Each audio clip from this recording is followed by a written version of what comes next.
altar in Bethel, which was a southern town in his kingdom. And that's where you're to go.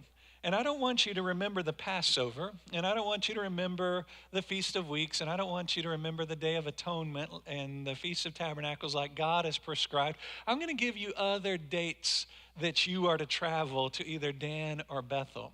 And I don't want you to think that it has to be a special Levite that is going to be the one to bestow and do these sacrifices. I'm going to tell you who's going to do the sacrifices. And Jeroboam got it started off right here in Dan by marching to this, Ethan, go back, by marching to this altar. This is a replica of the size of the proportions of the altar that he built. And these are the remains of the altar below. And right here in this spot, Jeroboam sacrificed and said, this is the way that we're going to worship the Lord. Right here on this spot is where they would kill the animals before they would be sacrificed. This is a temple that he built around this altar. You know, the Assyrians would come in and they would destroy the 10 tribes of northern Israel completely. And those who they didn't exile, they bred out of existence. And their offspring between the Assyrians and the Israelites were called the Samaritans. And the Jews hated the Samaritans so much that they would walk from Galilee completely around this whole area where the Samaritans lived to get down there to Jerusalem. You think, I've thought all my life, well, that was crazy and Jesus loved the Samaritans. But I learned for the first time in Israel, today there are 980 Samaritans living in the nation of Israel. And they still follow the calendar of Jeroboam, exactly how Jeroboam described it. Isn't that unbelievable? What a difference our decisions and our choices make for those who follow after us. These are the gates of the city of Dan, and something I was so fascinated with because of stories like Ruth and Boaz and so many where they meet at the city gates. And these gates have been so well preserved because people hadn't lived here in so long, and just massive. And you could see in these gates they had rooms where they would meet and discuss, and decisions would be made for the city of Dan. So fascinating. These are probably the best ruins as far as one of the of Israelite ruins. It was really fascinating, and it was different than all the other ruins. Mixed in with the ruins were bunkers of Syrians. This is right in the land that Lebanon, Syria, and Israel all border, and they fought over this land so much and fought all around the ruins of the city of Dan. We traveled up to Caesarea Philippi, which was pretty interesting if you're familiar with modern Israel. This is where they're shelling and shooting down planes and launching rockets. So Caesarea Philippi is just a few miles away from that area. So we actually traveled through this little bitty country road. They said, oh, it's much safer this way. Caesarea Philippi is where King Agrippa II, who stood there before Paul, built his palace. The reason that he built his palace there in this next picture is because Caesarea Philippi was dominated by a worship of a false god named Pan, right here as we described this in a sermon earlier or late spring. Inside this hole is what they said is the mouth of the Jordan River, the very beginning of the Jordan River, and they were worried about the water and where it came from. And inside this hole now, it's covered up. Back in this hole is a pit where the Jordan River comes up from, and it was so deep in ancient times they didn't know how deep it was. They had no way to measure the depth, and so they called it the gates of hell, the gates of Hades, that's where it started. And then it went and descended down the Jordan River, which is what the name Jordan means, that descending and falling. What took place, Ethan, go back for me. What took place there at Caesarea Philippi was some of the most ungodly worship that you could ever imagine.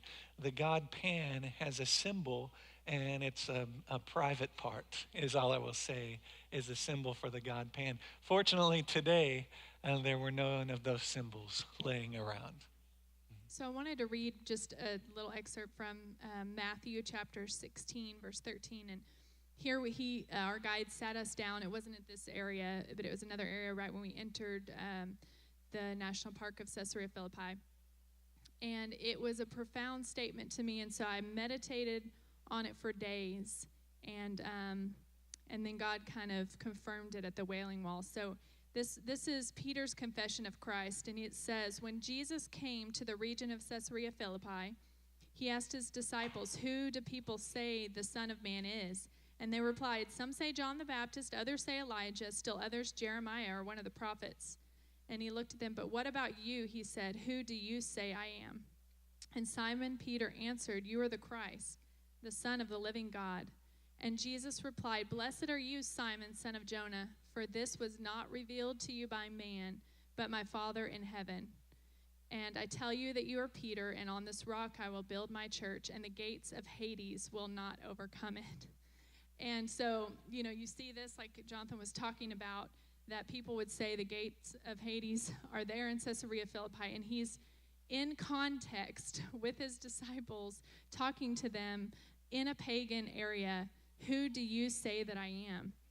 And he told Peter that, because Peter said, "You are the Christ, the Son of the living God." And he said, "Blessed are you, because this was not revealed to you by man, but by my Father in heaven." And I had a moment with Jesus there because, like I said, I meditated on it for days, and then at the Wailing Wall was able just to thank and praise the Lord. And that was actually my birthday. But the Lord was just revealing to me how blessed I was that the Lord has revealed himself to me, that he is the Christ, the Son of the living God, and I believe that. And what a blessed person I am. And that's why we're truly blessed, not because of the things we have, but because that God has revealed to us who Jesus is. Yes. And it was powerful being there in Caesarea Philippi, a place of paganism and all of that, and just having that realization that Jesus transforms those places and people in those places. So that was really a neat moment for me there in Caesarea Philippi. Don't you love how Jesus takes this place that is renowned for the rock that springs up over these gates of Hades, and he says, "This is the real rock, that I am the Messiah, the Son of God." I love that. It's amazing. And it was fun to travel with Jonathan because I remember at this place, but we did it at some other places. He was so excited to see everything, and I was too, but he was like a kid in a candy store. He'd grab my hand and say, "Let's go, hurry," because we had to ask our guide to go see that place. He wasn't going to take us over on that side of Caesarea Philippi where the cave was. And he said, "Can we go? Can we have 5 minutes?" And he said, "Yeah, everybody's going to go to the bathroom and load the bus, so y'all go." And he just grabbed my hand, "Let's go." And we ran, got pictures as fast as we could, and he did that everywhere we went, and it was really fun. I'm glad I had been working out for a while before we went on the trip because we ran everywhere. It's a really strange thing when you're taking pictures around the Holy Land to know if you should smile. So we have selfies in front of everything, but it's like in front of the gates of Hades, all right. It's just, this is where they worshiped Pan. Oh. So it's really, the selfies got a little awkward. About our faces, it was. Yes, I know. This is Tiberias. Tiberias was built by Herod Antipas, and this is really the only city now that spans on the Sea of Galilee. What was fascinating to me about it is that Jesus lived in Capernaum. He ministered in Bethsaida. He ministered in Chorazim. Yet by his own words, he said, "Cursed are you to these villages, because if what had been done in you had been done in Sodom and Gomorrah, they would have repented and followed me." And he cursed them. And now all that remains of those cities are just ruins. But the city that Herod Antipas, who Jesus calls the fox, that he started in the lifetime of Jesus, is now the only thriving city that is there. Fascinating to me. So these are the ruins of Capernaum. Now, I've called it Capernaum all of my life, and they only say Capernaum, and it took a while for an old dog to learn a new trick. So I'm still saying it both ways. Lots of incredible ruins at Capernaum. One of the things that surprised me about this village was the location and how integral this location was. If you were to walk down to the King's Highway to the Jezreel Valley from Rome, from anywhere, you had to go through Capernaum. That's why the Romans put a large garrison in Capernaum that you can see the ruins of. That's why the town was thriving so much. It was a center for education in Capernaum because everybody had to pass through Capernaum. You know, we read about Nazareth and we say, can anything good come from Nazareth? And we think, oh, Jesus just came from, this place out in the hill country that nobody's ever heard of before. But he went to Capernaum, and what a strategic location that was. That all of his teachings, all of his healings, every day would have been surrounded by people that are on their way to Rome, that are on their way to Jerusalem, that are on their way to Alexandria, that are on their way to Babylon. And they're going to be telling of these stories of Christ wherever they go. On the left is a synagogue. Oh, turn it back. Just on the left, that's a synagogue. So they were all set up in every town. Any of the ruins that we saw, there was always a synagogue where they would hold the readings. And yes, and the synagogue had been rebuilt because the Romans destroyed Capernaum completely in 70 A.D. Yeah. Ethan, if you go on and you double click on this next slide here, in Capernaum, of course, is where Jesus lived and had his ministry at the beginning of the 3 years. And Ethan, you want to click this one again. This is where they are 100% sure Peter's house was, and Jesus lived right here in this spot. It's so dark because the Roman Catholic Church owns all of Capernaum, and they've built a church on stilts over it, where you stand in the church and you look down through a glass window at this house of Jesus. I don't know if you can loop that or play it again there, Ethan. In this, there were ruins on top of ruins. You see, oh, this is where Jesus lived, and they built a church there, and that church was destroyed. Then they built another church. So in the excavation, you can actually see these are the rocks that would have been there in Jesus' day. This was a surprise to me on this next picture, Ethan. This is the shores of the Sea of Galilee on Capernaum, and it's rock. Everywhere around Galilee is rock. And all the time in my picture, I envisioned Jesus walking along a sandy beach along the shores of Galilee. Yeah, I was wrong. You were wrong too. Don't say you don't picture a beach. It's rock. When Jesus rises from the dead and his disciples are out again on the shore, and Jesus is on the shore, and they come in and he's making fish for them. He's cooking it on the rock, not over sand. I don't know. It was so peaceful. Amazingly peaceful. From Capernaum, we got to go to the Jordan River, and we just made a path down the Jordan River. At the mouth of the Jordan there, where the Sea of Galilee comes into it, it's really the only place anymore that you can baptize. The Jordanians on the eastern side and the Israelis on the western side irrigate so much water that when you get down by Jericho, where the Israelites would have crossed the Jericho, now you just step across a little trickle of water that was there because so much is irrigated. Now, this is a group of people that I had the pleasure of baptizing when we were there. So beautiful, so amazing. And man, fish nipping at your legs the whole time, really, really staggering. We went down the Jordan River to a place called Bet Shan, and it is the most amazing ruins that you've ever seen in your life. These are Roman ruins that would have been there during the day of Jesus. They are, hands down, the best ruins in the nation of Israel. Why I was fascinated with Bet Shan are these next pictures, because Bet Shan is built right next to this huge mound that was a Canaanite city that became an Israelite city that then became another city. And I can't think off the top of my head the name of this Canaanite town, but the mountains of Gilboa are right next to Bet Shan, where Jonathan and Saul were killed. And certainly it had significant meaning with my namesake, but the Bible says that they hung Jonathan and Saul on the walls there of this city that was right next to Bet Shan. And very easily could have been this wall. It made the most sense to me. Ethan, if you go to the next slide, this is on top of that city, and it sits at the end of the valley of Jezreel, right along the Jordan River. So this was such a strategic city, just like Megiddo was in the valley of Jezreel.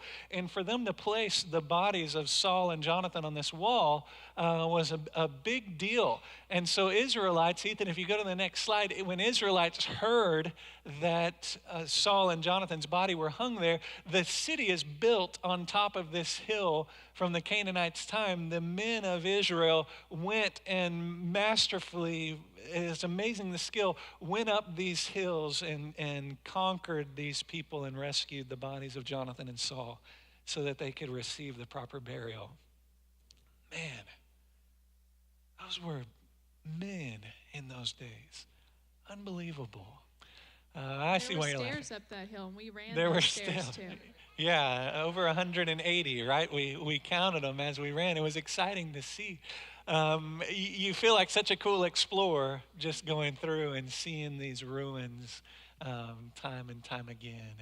I bet Shane.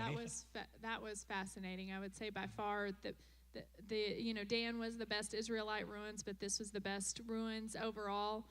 Roman ruins, and just another Roman type city where you could see the marketplace, you could see the temple of Aphrodite, and just all of the main, where all the columns were. I don't know if you saw that, but where the columns were, that was the main city street, and everything was in Rome was strategically placed, that you would pass the market and then buy something to sacrifice and head to the temple of whatever goddess or god that you wanted to sacrifice to. And so it was just, they hadn't even began to uncover half of that city, they said. That's right. And so it was just neat. You could still see some areas that had the caked mud over it, and just thinking about how much time and energy and efforts it takes to excavate all of that was just fascinating. So Ethan, if you'll click this again, this is what we saw of Jericho. Jericho sits on the western bank, and it's a particularly volatile region right now, so much so that our tour guide didn't want us to even get out there. In recent months, there was a place that was burned down in Jericho because they were feeding Christians when they came through, and so it's still just a volatile region. What's amazing about Jericho, how many times, of course, it's been rebuilt, but what makes Jericho so important is that there's a natural spring that comes up in the midst of these ruins. And Ethan, if you go on to the next slide, you can see what the ruins look like from a distance. It looks like a mound of dirt, right? And wealthy Americans have paid to come in there, and they excavate down in a core sampling and pull out and get to some of those original walls that fell down. But we didn't get to trek through it. This is a hill that springs up beside Jericho, and you can see the difference between the fertility, if that's the right word, the fertile nature of the spring compared to the desert that's around it. Oh. When Moses climbed up on the mountainside, he would have been on the other side of the Jordan. He would have been able to see these mountains in Jericho right on the other side. And it's amazing to me that what Moses saw was desert. The Lord brought him up to see the promised land, and what he would have seen is desert from his vantage point. Still, what a faith move to know, Lord, you've given us even more than what we can see. I think it's interesting because as Jonathan and I would discuss things, we view things in a different light. He's very archaeological, and I'm very anthropological, more about the people groups and the people. And so when we went through Jericho, it is mainly Arab area. And again, our tour was awesome. Our tour guide was great because he took us, so we had stayed at a Jewish hotel just before that, and it was getting to be Shabbat, Sabbath. Everything shuts down on Friday night at sundown. There's even a Sabbath or Shabbat elevator that you only ride on the Sabbath, so you don't press any buttons. It stops at every level. Don't get on that elevator. We got on that elevator once. Mm-hmm. And so we were driving through Jericho on the Sabbath because there would have not been any Jewish restaurants open for us to eat lunch. And so they strategically had us driving through Arab area on the Sabbath so that we could eat. So we stopped at an Arab restaurant and ate, which was very interesting. We saw lots of interesting things with the Arabs. Yes. Pipes being pipes smoked being of all types of smoked. stuff.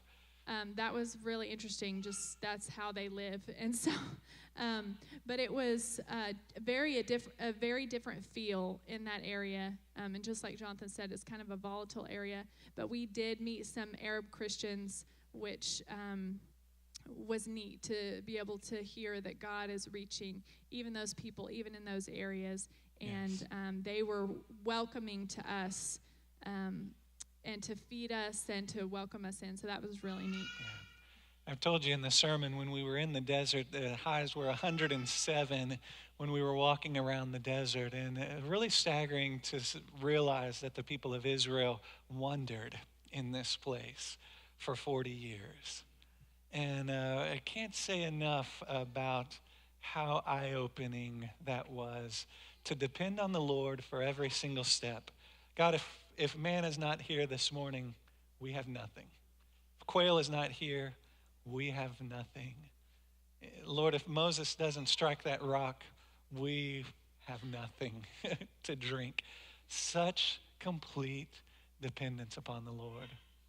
Yeah, when we were in the desert we did get to walk around Masada, and he'll explain that in a minute. But I told Jonathan, I'm ready to go. I mean, we were there 5 minutes, and you're like, it is so hot. I mean, you look around and you feel that depravity. We had our water bottles with us, and I don't drink a whole lot, but I drank the entire water bottle in 5 minutes, and I'm ready to go. And it's just that hot, that lifeless out there. And now I have such compassion on the Israelites. We always talk about when we read and they're complaining to Moses and they're complaining to God, and you think, oh, they really complained a lot. Well, now I know. And that's not what God wants us to do, but in my mind, they're validated somewhat in their complaining. Just saying. There's a reason that they complained. We drove along the Dead Sea, which is remarkably beautiful and incredibly dead. Rising up from the southern side of the Dead Sea, Ethan, in that last slide, is this mountain. And on top of this mountain, on the entire top, King Herod built Masada. This is every bit as impressive as Machu Picchu or the most amazing thing that you can imagine. How in the world did he get down to the south of the Dead Sea and build this up there? In the heat. In the heat. Masada was unbelievable. In fact, Ethan, let's start looking through these here. It was so high. They had these little walkways even to get there. Even the tram ride to the top was impressive. And if you look at some of these pictures of Masada, what Herod was able to accomplish really shapes the rest of Israel even today.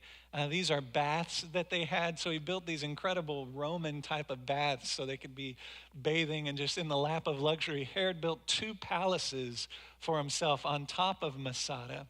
They don't even know if Herod ever made it to Masada, but he had all of this stuff built and designed. Ethan, then the view, of course, was spectacular. This is the Dead Sea off in the distance here. Everywhere that you look. What did he build it to do? He built it to not be conquered. He built it that in case these people rise up against me, I'm going to have a place to go. So then we fast forward to 70 AD, and the Romans are systematically coming through and wiping out the Jews. They destroy Capernaum, they destroy Magdala. They're just walking down and destroying everything. They destroy Jerusalem, and over 100 faithful Jews run off into Masada. And instead of hiding there, they run off and they tempt Titus, who conquered Jerusalem, and say, "You'll never conquer us. We're in the desert. We're in Masada." And if Titus would have just turned around and gone back to Rome, they would have probably died out there, right? Because they're in the middle of the stinking desert. But he doesn't do that. He dispatches over 15,000 troops to go down there and conquer them. Since it's desert, this is where the troops lived. When you're looking over Masada at the ground, you can still see their mark on the ground. It took them just over 3 years to breach the walls of Masada. Ethan, they did this by building the largest siege ramp that has ever been built in the history of the world. Over the course of the 3 years, obviously, the Jews are running out of supplies, and there's not many of them that remain. And when they know we're going to be breached the next day, they drew lots, and all of the Jews killed themselves before the Romans broke through. So the Romans broke through, and they had no victory. They only found death in the desert. For that reason, the Romans didn't even record what happened at Masada. It's just known through other records around the world because it was such a weird battle. And the Jews today, if you still mention the war, this is what they envision. Of all the wars, of all the history, you say, well, do you remember what happened at the war? They talk about Masada. These guys are heroes to the modern Jews. And it was amazing to me, why wouldn't David be a bigger hero? David is a hero. But these guys are on this level with the religious Jews and the non-religious Jews.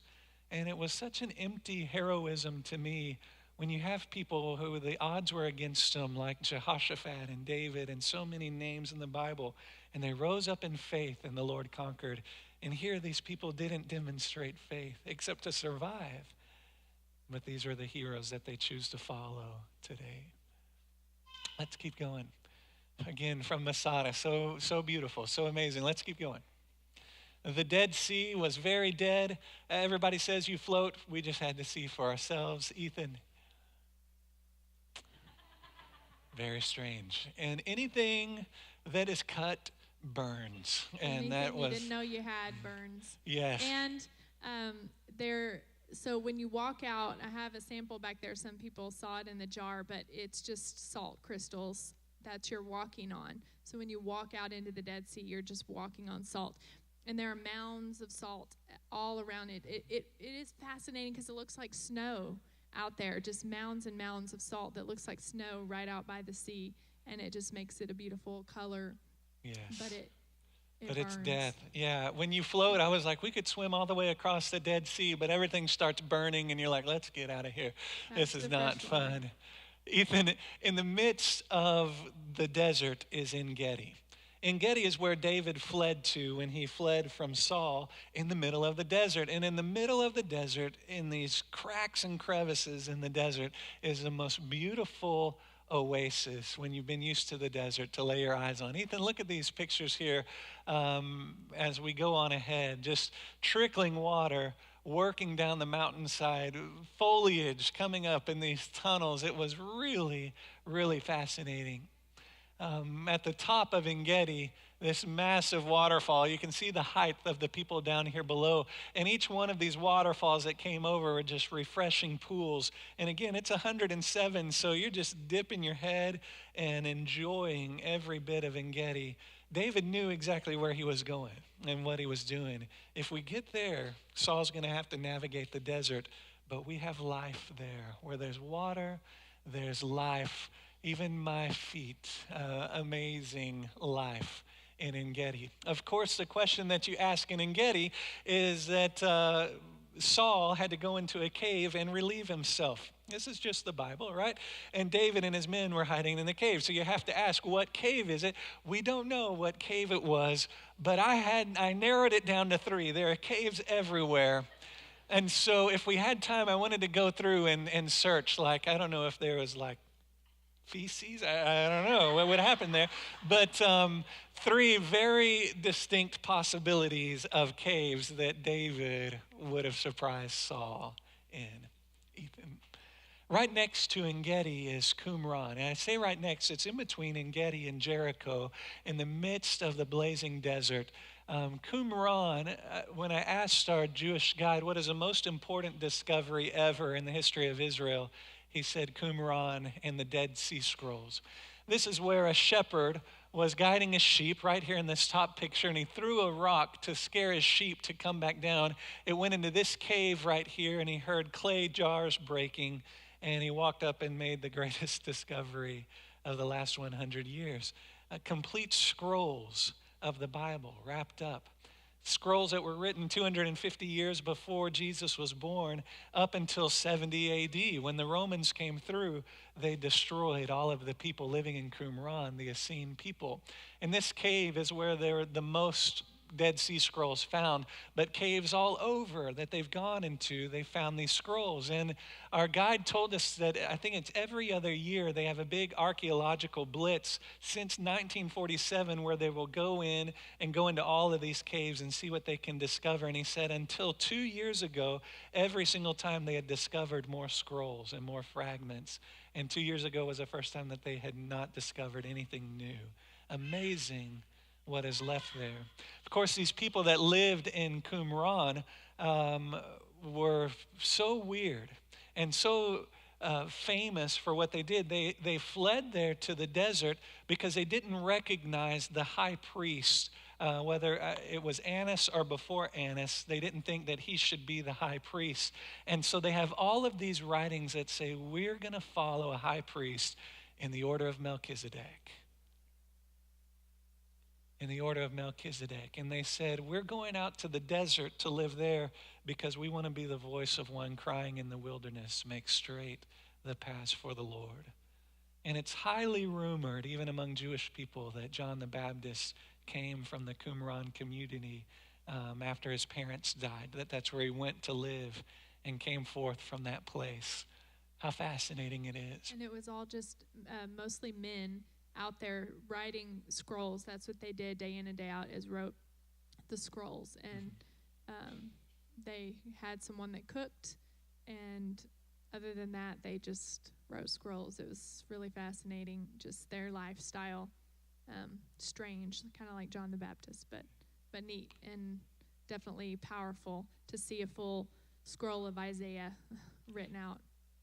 Ethan, you must be ready to go home because you're scrolling on ahead. So it was fascinating just driving through. You still saw Bedouins out there, just like Abraham would have done. We went into Bethlehem, and Bethlehem was sorely disappointing to me. Again, it was an Arab city, and there 20% of the Arabs in Bethlehem are Christians.